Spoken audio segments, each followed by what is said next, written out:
اور اللہ کے نبی علیہ الصلوۃ والسلام آندھی طوفان کو دیکھ کر حضور علیہ الصلوۃ والسلام کے اوپر وحشت طاری ہو جاتی، خوف طاری ہو جاتا، ڈر طاری ہو جاتا۔ اور حدیث کے اندر آتا ہے جب حضور علیہ الصلوۃ والسلام سے اس کے بارے میں پوچھا گیا، اما عائشہ صدیقہ رضی اللہ تعالیٰ عنہ راویہ ہیں، وہ کہتی ہیں کہ حضور علیہ الصلوۃ والسلام نے فرمایا کہ انی خشیت ان یکون عذابا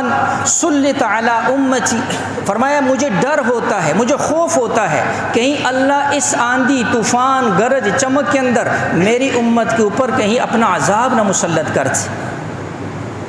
حضور علیہ الصلوۃ والسلام امت کے اوپر خوف کار ہے، یہاں پر امتی کا لفظ، ہر حال کے اندر اپنی امت کا غم اور ڈر اور فکر۔ اور حضور علیہ الصلوۃ والسلام کیا فرما رہے ہیں، وَيَقُولُ وَإِذَا رَأَى الْمَطَرَ رَحْمَةٌ، فرمایا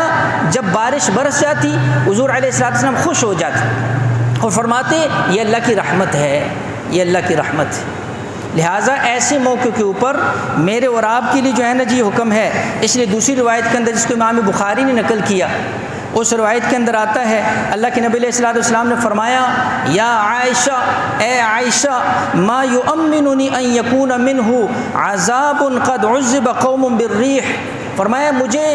ڈر ہوتا ہے، مجھے خوف ہوتا ہے، مجھے اس بات سے اطمینان نہیں ہوتا کہیں اللہ میری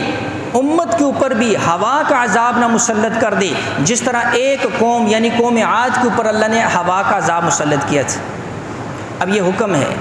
جب ایسے حالات ایسے موقع ہوں، کیا مطلب ہے، اللہ کی طرف متوجہ ہو جاؤ۔ انسان کے اوپر خوف اور ڈر اور اللہ کی ذات کے ساتھ جو ہے نا جو امید اور تعلق، اس سے کیا پتہ چلتا ہے، ہر موقع محل قدم کے اوپر میری اور آپ کی نظر اللہ کی طرف اٹھے، اور یہی شریعت کا اور دین کا اور سنت کا مزاج ہے۔